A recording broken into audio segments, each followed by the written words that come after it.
మన కరీంనగర్ జిల్లా Gangadhar X road Madhura Nagar లో ఉన్న ఆనందగిరి సుందర శాస్త అయ్యప్ప స్వామి టెంపుల్ దగ్గరికి అయితే వచ్చేసాము. చివరిలో 18 మెట్లు ఉన్నట్టు ఇక్కడ కూడా ఉన్నాయండి. ప్రతి ఒక్క మెట్టు ప్రాణ ప్రతిష్ఠ చేశారంట. వీటిని పతనెట్టంబడి మెట్లు అంటారు. ప్రపంచంలోనే శబరిమల తర్వాత అత్యంత వైభవంగా జరిగే మకర జ్యోతి దర్శనం జరిగేటువంటి అతి తక్కువ ఆలయాల్లో ఆనందగిరి సుందర శాస్త్ర అయ్యప్ప స్వామి దేవాలయం ఒకటి. ఇక్కడ కనిపిస్తున్న బొమ్మలమ్మ గుట్టపై అయ్యప్ప స్వామి మకర జ్యోతి రూపంలో మనకు దర్శనం ఇస్తాడంట. ఈ నెల జనవరి 14న అయ్యప్ప స్వామి మకర జ్యోతి రూపంలో మనందరికి దర్శనం ఇస్తాడంట. తనకు శబరిమలలో జ్యోతి దర్శనం ఏ సమయానికి అవుతుందో అదే సమయానికి ఇక్కడ కూడా జ్యోతి దర్శనం అవుతుందంట.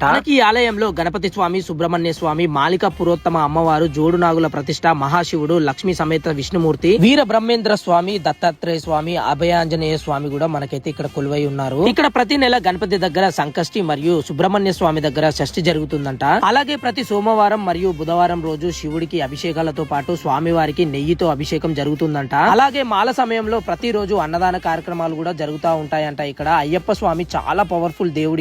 ఇక్కడ అయ్యప్ప స్వామి ఎంత పవర్ఫుల్ అంటే ఏదైనా కోరికలు కోరుకున్నా ఇక్కడికి వస్తే నెరవేరుతుందంట. సంతానం లేకున్నా కూడా చాలా మంది బాధపడుతూ ఉంటారు. చాలా మంది ఇక్కడికి వచ్చి తమ కోరికలు కోరుకున్న తర్వాత నెరవేరిన సందర్భాలు కూడా ఇక్కడ ఉన్నాయంట. మేమైతే ఈ టెంపుల్ కి రావడం ఫస్ట్ టైం. ఇక్కడికి వచ్చిన తర్వాత మనసు చాలా ప్రశాంతంగా అనిపించింది. ఈ నెల జరగబోయే మకర జ్యోతిలో మీరు కూడా పాల్గొని అయ్యప్ప స్వామి కృప అయితే పొందండి. లొకేషన్ వచ్చేసి మన Karimnagar to Jagtial road, Gangadhara X road, Madhura Nagar లో అయితే ఈ ఆలయం అయితే ఉంటుంది. ఇలాంటి వీడియోస్ కోసం పేజ్ ని ఫాలో అవ్వండి.